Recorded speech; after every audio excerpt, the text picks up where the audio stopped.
Et voilà, Ingeta, c'est votre humble serviteur Mutanzinga Kawanda Konfumana Mwana Sundi. Yenge Moutatoukamase. Oui, vraiment, je suis l'aigle géant du Congo central, comme je vous avais promis que va Vovenakalan Samoua, Babina Congo, et l'aigle géant du Congo central va survoler Mouloua Kavenan Samoua. Et nous voici vraiment. Aïe aïe, mais tu viens là ya Vova. Oui, petit Vova quoi. Mina mene Vova parce que yintu mweno nyina beno la kunduma pasi ya kalanga va Vovenakalan Samoua, ni Babina Congo. Et où nous qui akiki et tout dit quoi mfumu sita tunakuza vovila nsamuta didi zi pétition parce que zi ekoza waka le munza ya vimba pétition au central pétition alors bandu kabiti bakulako vraiment nsamu obweuna alors j'espère caméra même ya mono akufungula biso pour que bomona soki tozali nanani malgré ça na pesa ki flash mais esengeli ba vivre hein ba momona bamona ndenge tozali mibale. Vraiment, bon, on a dit ça pour que on a évité la bicho, ou on a plateau la bicho. Effectivement, bandu bayanga lele, bandu bayanga lele, bandu bamoivo, ngumbu nanga luze. Quand si boso bonna lusanzu kwa Kongo, evo boso bonna lusanzu lwa kinkulu kieto, te kila mwana nkongo kabaka mbo vayuti ya bandu, yani binda bene mukisunzula. Moudi Olelio, si avant de voir comme Fumu, pour que à se présenter Yemoko, pour comprendre qui est en face de nous. Donc on développe nous. Na lobeli yamo, si toi faut vu la mise, ça m'a pétition. Amoudi a pétition à l'idée. Bokoyo kayamo pa yam Fumu awa. Et contre nani, contre le gouverneur de Congo central, Mouta Atumatubouane. Il parle encore. Mais est-ce que vous dites que c'est le centre de la Congo? Le centre de la Congo, le Kembi, qui a mis Ivoire, qui est au cas Ivoire. Alors, qui a béto, tout bien amené Salam Moumoundouadi. Yangai, Yanga. Mais il y a biso, et ça, biso nyonso. Alors, oh, il y a biso nyonso, et c'est et profiter, et pas y a batu nyonso. Est-ce que c'est ça le cas? Et pas est-ce qu'ils ont respecté ma principe? Et bien, comment on a vu ça? Et raison pour laquelle Boloki a fait pétition au Congo central. Je suis l'aigle géant du Congo central et me voici, nous sommes vraiment, en tout cas, bingi ba benapuntu adeto, balingi baye banani nani ko azali en face na bango, comme ningo le barake, bateau de commandement si ça m'a déjà. Et tant que vraiment, il y a un bateau de commandement, donc futur Moïse. Donc, si l'on pas là, nous avons un bateau de commandement. Alors, on faut aussi vraiment se présenter pour un calme, parce que il y a un an en face à autrement. Nous avons pour avoir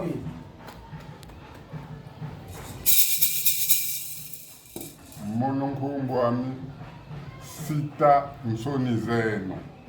Sita Nsonizeno, Sita Elikoloba. Sita, ça veut dire quelqu'un qui ne peut pas faire des enfants, quelqu'un qui ne fait pas des enfants. Je pense, Sita Monongena Mfumwandamba et Mwana Gwende. Et voilà, nous sommes sur le Congo. Loaluna. Nous sommes sur le Congo. Ok, maman m'a coupé quoi? Alors, vous avez dit que vous avez dit que vous avez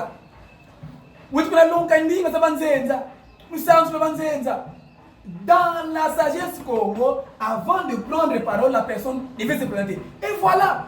Donc tout le monde, Baba Koudi, qui est en face d'eux. Donc c'est Mfumu Sita. Louis, moi, la boîte de Mfumanda, Ndamba. Alors Mfumu, en tout cas, sans plus tarder, puis nous allons nous attaquer parce que nous sommes tous les étant clairs les géants. Nous sommes qui nous sommes en pétition. Non. Et moi, ni nani va se relever. Raison pour laquelle nous disons nous kuza zaya et toi yamla parce que nous qui est sabamhali. Alors Mfumu 105 741 signatures Yabako Bizi Kouvana Fumu. Confiance yo vraiment. Hein? Basole Mukta Sita, Basole Mfumu Sita, avec 105 1741 signatures. Pourquoi quelqu'un est fou?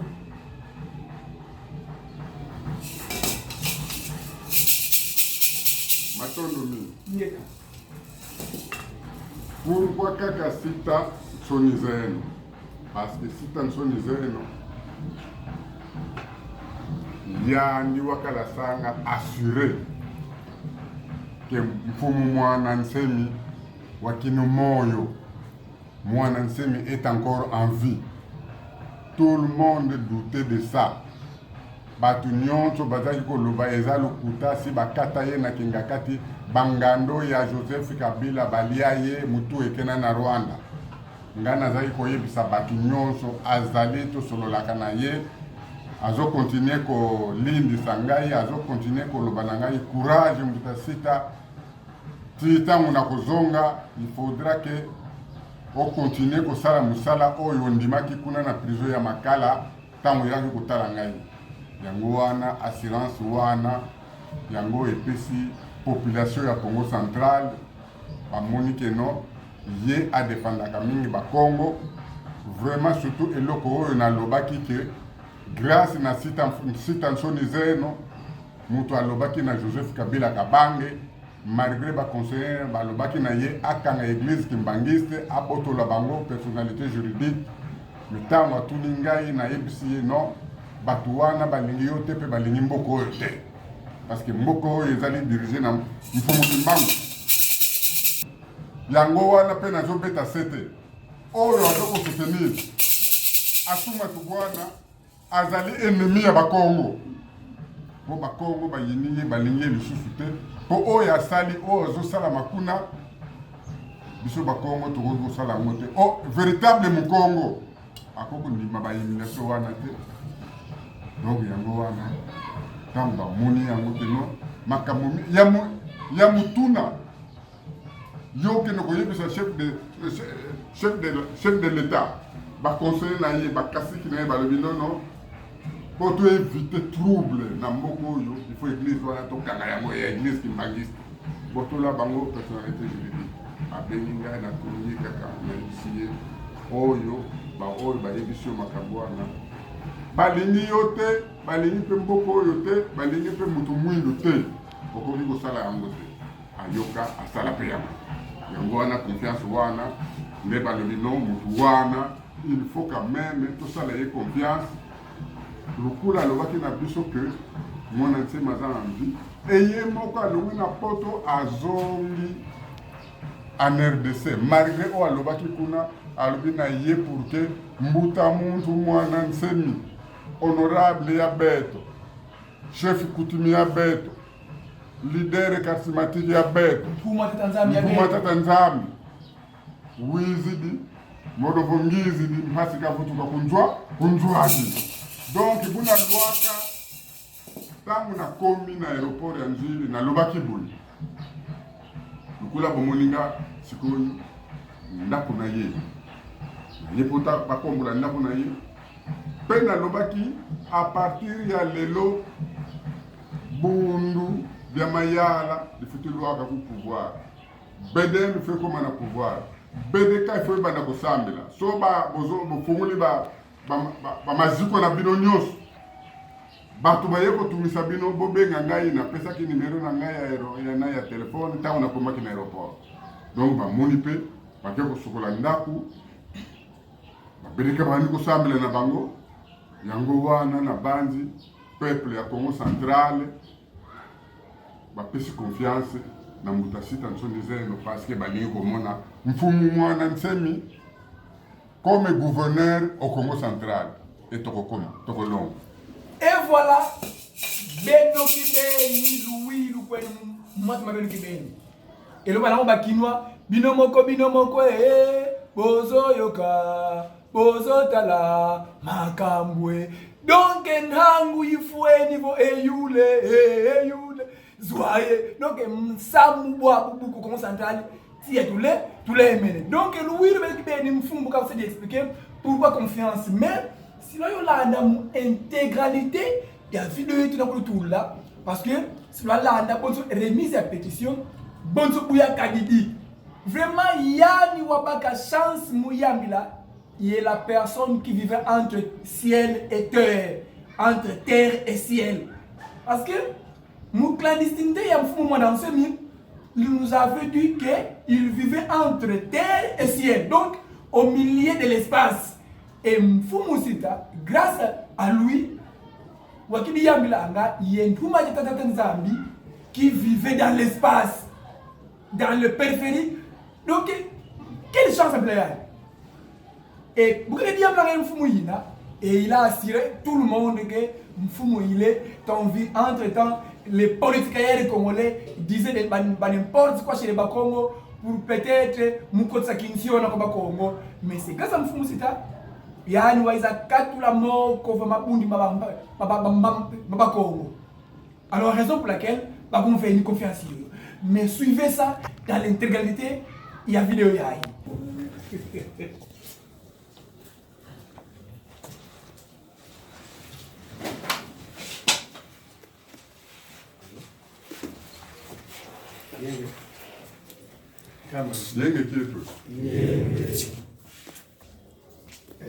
Mbuta muntu wena von samu wakinzo ndikaba Kongo wena kwange tuizidi mulu situra lonso yo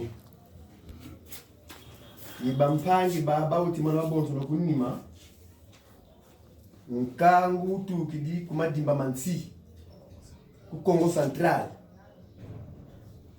landi la mpasi zela yetu ku Congo Central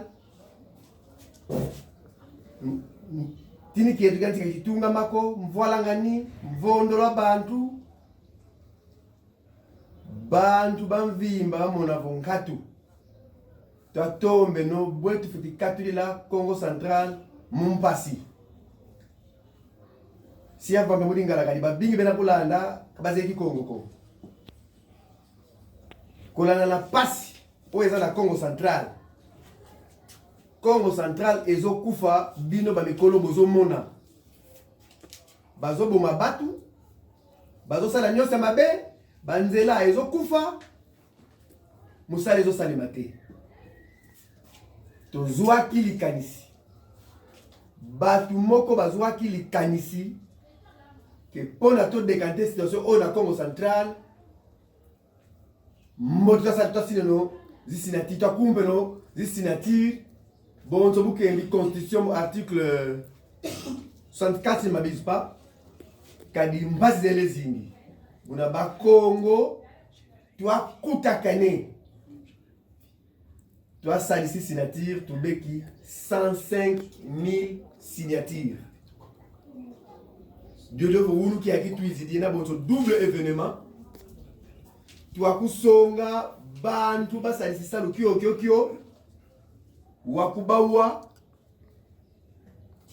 wazaya njamisa mwena yao dilo tuizi baba tuwa kusonga kisalu kitwa sedi karinga tuwa wilu kyo kaka mundinga nsa kuya aibu abutu zolele zibula wamona salu kya sedi bantu ku Congo Central bobalenda kumva na fulu bazibula bantu ndete basalisi kisalu kyo bantu bole baba botimona baba ibau baboki la bobela kunima ibau baba kangindu bakutuza sabo baba beki ngindu kitikweza tuka katuzeiko muteza tani na Congo Central kina fama mingi ko ba ubele ngindu zozo sibakusase basasi la nkangu bonzo basala manekisalu et bon, ça vous parle de signatures zozo. Vous avez ça? Vous avez ça? Vous avez ça? Vous avez ça? Nous avons tout le monde ici. Qui nous coûte qui jaune, il y a une autre sita. Qui nous coûte qui a comme ça mundo. Matondo. Beto kulu zitu kili kubwa la diabo. Kuna kwa mundu. Kuva ta diabo. Kwa izidi kwaku kupata kwetu kalanga bzetu kukinsasa koko natakwaba kutu neti Desordre iseki ku Congo Central kunsi yetu ya betu gibeni ya bakulu betu zeri betu banga betu butu avuwe na pinki bi fueni twajibaka mwanga abona sababu butu sanga membuta zimosi ketika beno kulukala na bi fumu yimosi batu likuntwala lwenda kwandi kutuwila ukonzi moko bachaki likolo ya moka oyo akukiko yogela biso bilokola desordre sana Congo Central bosala boye bosala biloko moko boye abino pe botanga mingi biloko ni nini biso to biloko ate ba papier ko sala nini te bosala ngo parce que mutu moko boye babelanga muta sita abomba mutu moko boye akosilisa desordre na Congo Central mutu nini oh non même mutu wana soki ye azui Congo Central makambo esi bako collaborer bien la présidence de la République makambo kozala bien pe kimé kozala na mboka oyo nani wana balobi Congo justement mutu wana akoki kosala soki bayokeli ye bon bapesi biso mosala tomeka nano mwembe bokeba bino batamanyele bokosaka bato ete obosala kaka tosali na makolo bamboka ebele totamboli tosisi mosala bosiko tosisi bolobi nini bino bavie ete non so bosilisi tokomema bino place nini oye moto sita bavie oyo mpe bazalaka badribler eske ya solo obie lukuta tovandi tokenda na basimitiere kuna tovandi tolingi tokende Kisasa toza baviloge bolobi nini te bokende boyebisa ye boye na boye bayebisi biso boye tomemela yo koli oyo babe yango noix de cola pour nous le Bakongo c'est le pouvoir bayebisi biso boye yo liandam pesa mutu wani pare ozaka na vie moko boye ndambo alianda Kisasa Komo ya vie wana oyebi olobaka soki ne mwanda se namemela paye mais eza boye dasilisa yo bapesi ozwaka misatu yango oyo ya yo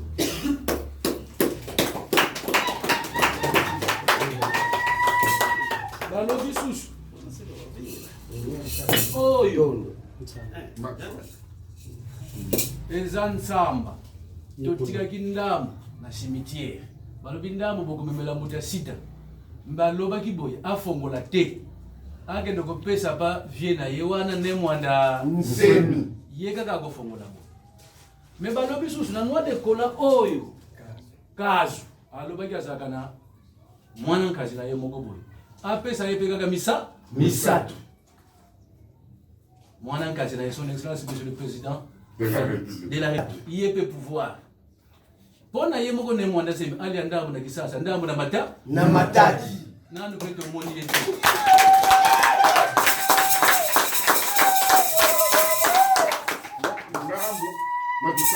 ndambo na Kisasa ndambo tango okoma gouverneur ndambo apesa mwana kazi na ye son excellence monsieur le président de la République ndambo tango okoma gouverneur na Kisasa na matadi Ekodisi saba mbuta yilande, ekodiyaye. Ekodisi saba mbuta yilande, ekodiyaye.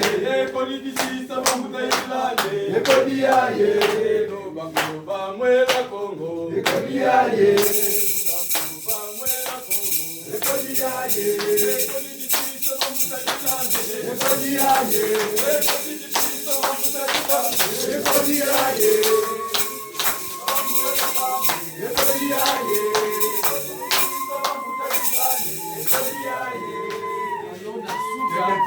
bayebisi biso boye ntango bokomi pa moto ya sita boyebisa ye makambo topesi bino bavillage bomema na ville soki moto ya sita na vie na ye ne mwanda nsemo biso tolingaka eza volonté na biso akoma gouverneur du Congo Central banyonso baza na nsima bayebaka lider azala kaka moko meme na baabei bazalaka na chef kaka moko bino nde boyebi ye bien toyebi ndako na ye so toyebaki ndako toki tokomela ye mais yo bayebisaki biso ozalaka porte parole yango toye awa balobi makambo oyo tozoloba soki osali yango te yo biso toyebi kaka yo na vie na yo wana vie na biso lider ne mwanda nsembe situ pa na biso na loge ewiti na zamba na ye boya lisusu te tokokutanaka na matadi si tu yo muta sita même na kazangulo kokoma te yango bayebisi biso bayebisi na susu nazwa misatu nazongisa papa kulu wana po bayeba ke biloko eko oyo nazosongisa na cimetière bakulu.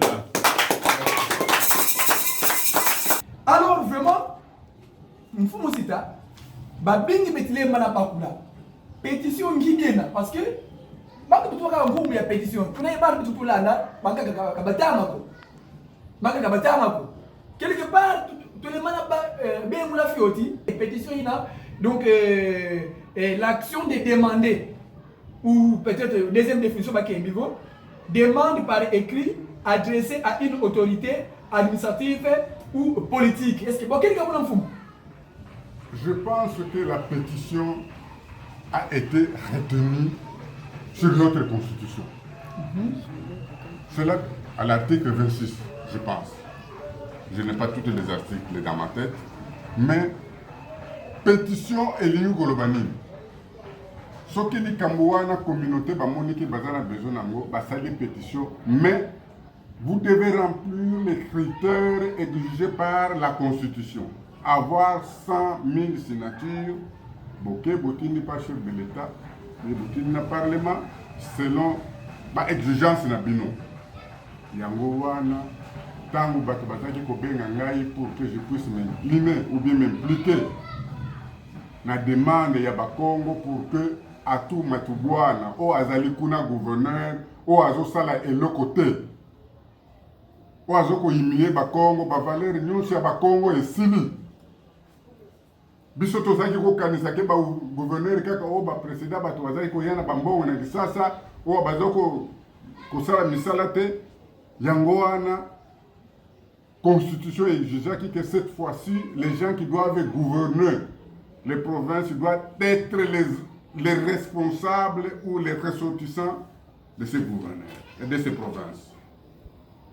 Le loyo oyo gouverneur azakuna atumatubwana toyebi eloko azali kosala te yango wana bakongo balobino tosali bamarche to exige nyonso bazoloba o bazakaka kosoutenir ye na Kinshasa kuna na bakonzi baza kuna ngana zoko yebisa bino ke bakonzi o baza kuna ezala ya solo ezala okuta soki bango bato bazoko soutenir atumatubwana cela veut dire qu'ils sont contre les bakongo. Parce que gouverneur nyonso en République démocratique du Congo ou azosala misala te na province na ye ou azoboma bandeko na ye ya province bakonzi oyo ngana yebi baza kuna bakoko soutenir ye te bako soutenir ye te mais ceux qui bango bato bazo soutenir ye cela veut dire qu'ils sont contre les Bakongo et les Bakongo prendront leurs responsabilités parce que plus rien ne sera comme avant. C'est fini. Terminé et terminé. Oye ko yasi na lobaki e yakaka. Soki mwana nsemi est jugé par le peuple du Congo central. Akepunate. Cela veut dire que biso Bakongo bato bazoko gouverner biso balingi biso te. Parce que mutaza kuna azobuma biso. En quelque sorte, mboka soko kesi na lobaki yango ezali délabré mabulu vie sociale n'en parle même pas parce que eza problème na yete même temps azoko sala ba gouvernement na yete zoyoka kaka babali ko benga ngai voilà ba gouvernement azoko sala wana azoko continuer ko flatter régime au gouvernement o eza na Kinshasa kuna po kamataka bande kuna bango selo bango atia bango na gouvernement. Et c'est vrai parce que nakoki ko cheminer tangu mama Denise ayaki kotala mutamuntu mwana nseme moi j'étais là alobaki na biso nakendeki na Congo central na bana na bino bakongo o alakisaki biso baministre bakongo oyo baza kuna na gouvernement oyo euti kolongwa pe papa alobi ça c'est va dire na ye papa ayebisaki ye alobaki président de la république papa ayebisaki ye tango okoma na kisasa nayebisa gouverneur aza kuna asombela mbuta muntu mutuka ya kotambola Mais natala flatterie place koya. Corruption ta koya. Mutuka wana o bakende kopesa mfumu mwana nsemi ezali atuma tubwana mutasomba ki yango na demande ya président de la République à travers sa femme. Olia kamata mutuka yemoko asombi aya kotika yemoko tala flatterie ake kopesa ngona secrétaire général ya IDPS aya kopesa mfumu mwana nsemi. Donc cela veut dire que til l'état til lelo bamituko ya mutamundu mwana nsemi ya leader na biso basala ata eloko moko te parce que tozoyeba te l'état mutasomba président mutasomba oui parce que maman Denise alobaki papa ayebisaki ye ayebisa gouverneur la Congo centrale asomba mutuka aya kotika dans 2 semaines même ezwaki ba retard mais dimo mutuka au lieu gouverneur ye moka ya kotika yango ye gouverneur ake kopesa ngo na secrétaire général ya IDPS pona makanisi nini ye kaka mutu ayebi yango ezoloba te binati ya nkutu bazali nanu na Congo central wana or tolingi lisusu binati ya nkutu te les gens qui reçoivent des ordres ou des instructions je ne sais où yango wana natunaki biso tozana mebo sikoyo mutuka oyo secrétaire général ya IDPS mudaye kofuta yango est-ce que IDPS mutasombi ou bien mutuka oyo mama Denise oyo alobelaki que papa asengaki mutuka ayebisaki gouverneur asoma mutuka yango wana ou bien wana ye nanu te nasuki nanu wana bamphangizame vraiment benoki beni lwetilanda vraiment abatu kozala vraiment na température moko likolo vraiment ndenge bakinwa ke bino moko bozoyoka muta atuma tubwana c'est un kinati nkutu et les Bakongo ne veulent plus de ça.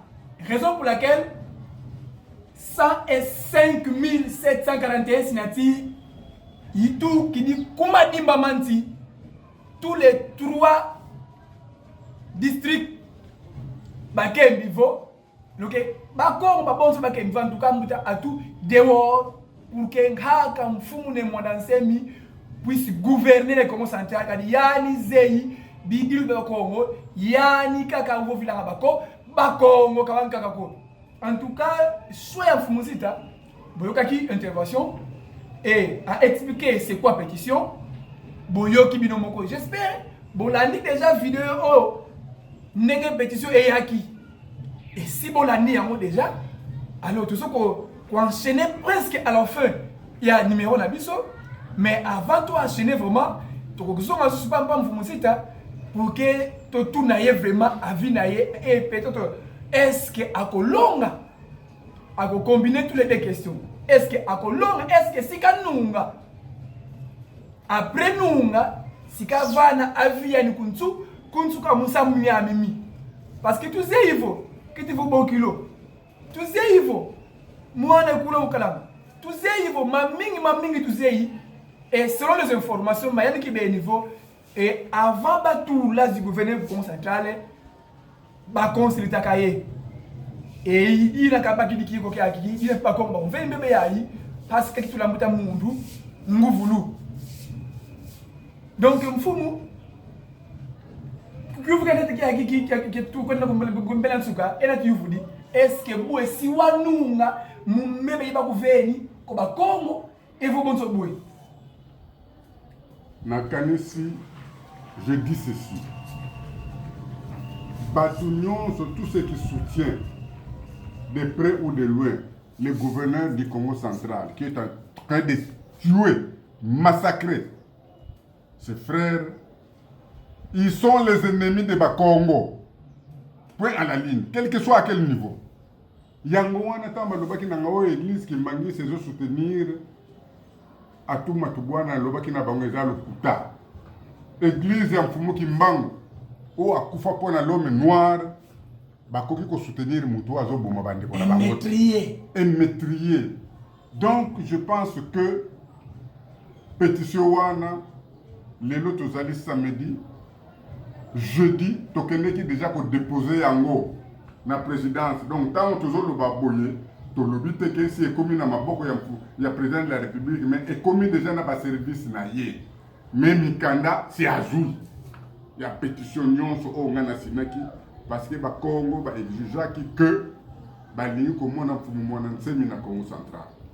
Donc je reviens encore à ça. Oyo ako soutenir ou azo soutenir Atou Matubwana, il est l'ennemi du peuple du Congo central. Olinga te ezanye minge wana. Yo ko soutenir mutu azoko boma biso. Atikala wana continue ko boma biso. Bongo lo bana biso ke ngai nazali camarade na bino na linga bino. Batu bazoko yina mboka mususu ya Afrique awa, il paraît bazoko soutenir bato bazoko boma ba Congolais. Mais tout le monde va tellement mapona ngo batele makapona yango. Bongo biso ba Congo to tele matena bato oyo bazoko soutenir mutazoko boma biso bonda muka. Réveillez-vous. Plus rien ne sera comme avant. Nkongo kalendi kala diaka nati yankutuko. Matubwana aza munati yankutu ya bato oyo bazoko dicter oyo kosala. Na mbongo ya Congo central. Na mbongo ya bino ba Congo asomi mutuka ya ba Congo na mbongo ya ba Congo akeko pesa ngona secrétaire général ya IDPS akende kopesa ngona mwana nsemi po esala nini toyebite po baloba ke ye mwana nsemi mutazoko soutenir ye po ye atwa continue ko bomba Congo toyebite ye kaka mutu asala ki opération wana zwaki dikanisi wana ye kaka de mutayebi.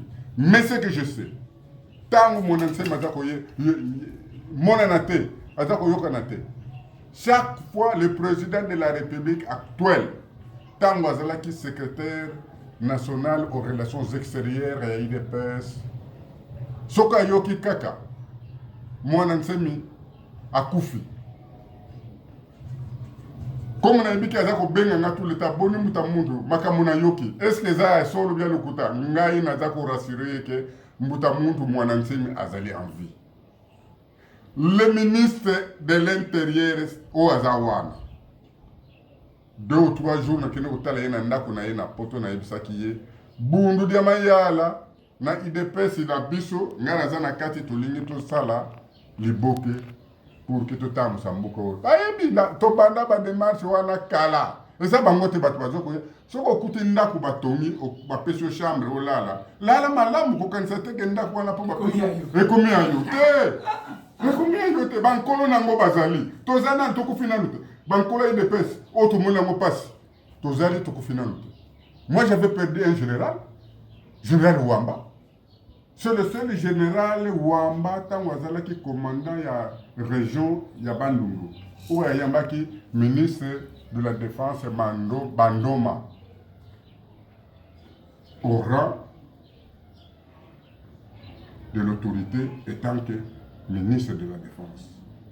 Babeni awa na kisasa bamposo na ye na kutanga basekele nyonso tozana ngote mama ozomona ye wana ni akakufa tango mukola liboso bakangi nga ye wana ozomona ye bazako sopela ye mani ali yo kuti ndako batongi bapesi chambre ozokanisa keza yo mimba kono nango est-ce que bayebi d'abord sika balona motolo ya IDPS oh bazo kanisa ke komi ya bango. Mais tu l'as bien noté. Nazo yebisa bato ya IDPS balobaki na ngato sangana. Toko sangana eza eloko na bise comme ba Congo. L'union fait la force.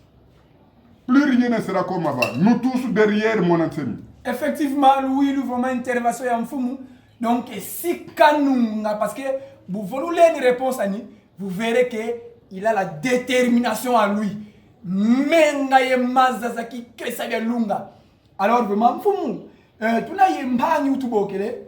En tout cas, question qui a quelqu'un qui hors ya émission et tout. Mais nous devons quand même vous poser ça parce que il serait ça satisfait Fuluki Kena. Nous kena voir question qui a kiki.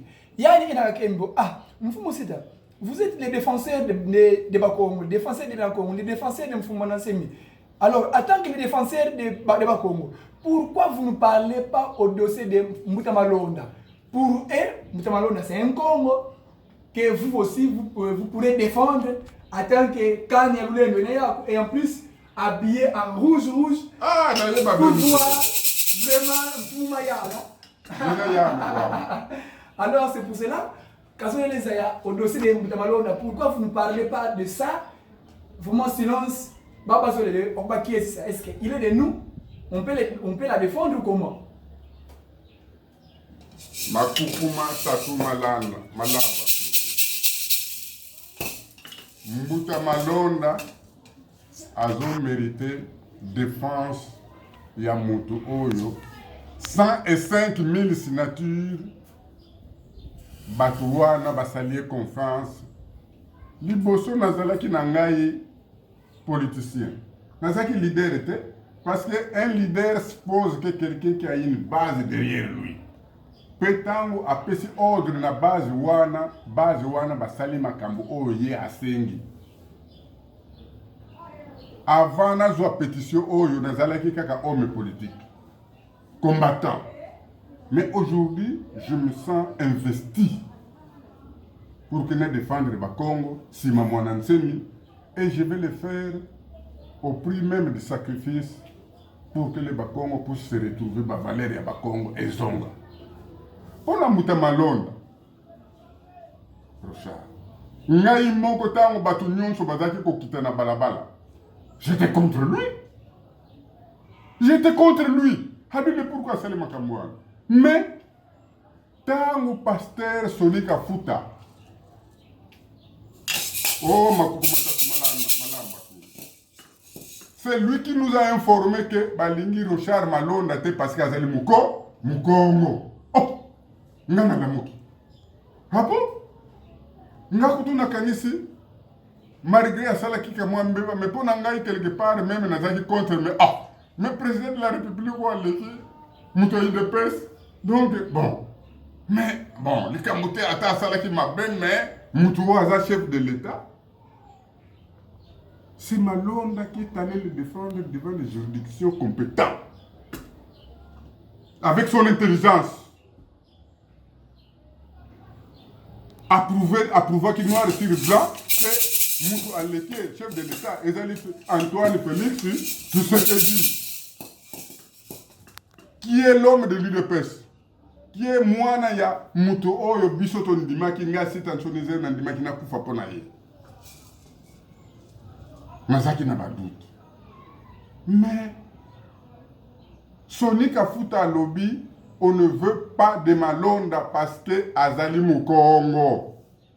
Yango et pesaki ngai pouvoir comme Mwanansemi apesa ngai pouvoir naza la porte-parole na ye azalaki na hôpital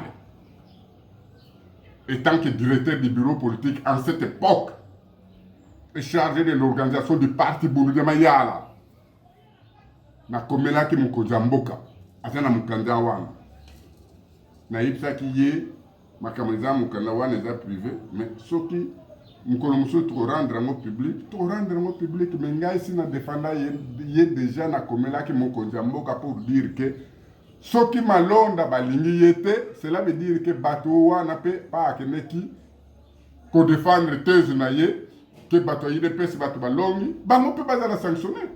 Mais ce que bazala sanctionner te, cela veut dire que injustice wana bakongo ils ont continué. Et je n'accepterai pas ça. C'est comme ça que je suis atala likambo wana atala yango parce que les bakongo bazoko mirimire trop or ngana ko lingate o nyoto bazo yebisa ngai pouvoir oza wana eza pouvoir na biso ninga na komaki na tango mwana ntima zo wana ndako na yeke ça c'est notre pouvoir à nous. Joseph Sitansonisé n'a souffert pour ce pouvoir bayebi ke na moni passe mingi pour na pouvoir donc na ko lingate mutu asa la contre-pouvoir oyo. Et ça, nous avons tout le dit, yo zali ko gouverner Bakongo, ozo ko goma batuana, après bana ko loba non, bato ki sasa ne bato ba kusala ngani na ko longate parce que bazo ko soutenir. Ah donc batuana bata contre Bakongo. Moi je pense que plus rien ne sera comme avant. Si na komela président de la République pour makambo ya Rochard Malonda. Soka ko yamaye. Soka oyambayete ayokaye parce que le loi a commis le premier magistrat. Yende muto oyoka akutune osala ki bongo pour nini soka yambiyete yeka. Mais du moins to bandi ko mona ke thèse ya Rochard Malonda oyo adefandaki na ba député o bazalaki na kan soki ya Joseph Kabila ba commis na na ino sacré. Cela veut dire que Malonda azalaki na réseau pour na kolekisa président de la République. Vraiment, Lubeki Mvutu, en tout cas, maman et votre tata, parce que nakoloba secrétaire, azali nani ou atuna ki mutuna, parce que bino bozali ba héros dans l'ombre, to bomba kabino, pour que l'obi le sous bopi sa ba question à boye. Alors, selon Fumu, nous devons protéger les siens. Donc, babeto ki beni, tu binda mene kubatanina. Je suis 100% Nkongo, Bena Congo, et je dois protéger tout ce qui est Bena Congo ou Nyowa Wonsono Wana Nkongo. Tu binda mene kubatanina. Vraiment pour les cas, parce que le pasteur Sony a dit, on ne veut plus de Malonda. On ne veut pas de Malonda, c'est parce qu'il est Nkongo. En tout cas, pour les cas, je suis pour Malonda. Il est des nôtres. Donc, on va bien te dire. En tout cas, tout ce qui dit que pétition, Louis Lumumfumu Mukase de développer qu'est-ce que pétition et quelles sont les conditions si Kalanga Moussala atteint le niveau de pétition, Mfumene Kulusonga. En tout cas, vraiment, citoyen vous ça avis en Fumma Monsono, et Moyani en tout cas peut-être mon émission Beto Yaï, et l'Oulé Bonso remise à des pétitions sur Bikadidi. Et moi, l'aigle géant, en tout cas, qui est ce que King Nazaki n'est pas représenté le numéro Oyo. Vraiment, on a un petit souci, intervention c'est tout. Ces derniers temps, caméra est tout, pas ni à Beki, j'espère, Mfumusi c'est un bras de Ménézaya, et pas ni à Beki, mais on se bat avec Mfumusi, et pour que vraiment, caméra est tout, et vos équipements est tout, ça en tout cas, et bon, pour continuer la mission, Oyo, Bino, confier qui d'amour. Parce que, pour vous les Bakongo au pouvoir, amener les Bakongo au pouvoir, Kadingham, il faut aimer, et oh, ils allaient tant à Bissau Bakongo, mettons-nous ensemble, et en tout cas, tout ce qui m'a moko, heavy, amike mamboa, l'éclava qui m'aussi, si comme la qui m'aussi, Kadik, lolo, il nous sent sur le Congo, alors tu n'as quoi comme Fumu, alors Mfumu, avis à tout, et vous, pour voir un truc comme nous, il mérite ya Wurikiagi. Mpova Nsuka, dernier mot, ezalakate tangozoko défendre la population nayo o ezana détresse. Effectivement. Ezalakate o ya awa nazolo bakaka boyi. Mutu nyonso ezala mama nanga wana vandi kuna. Suka a défendre bokilo na yatu azalaka contre bako Congo. Donc soki mutu azoko défendre tout ozali contre bakongo. Bakongo balobaka te. Bakongo basibisaka.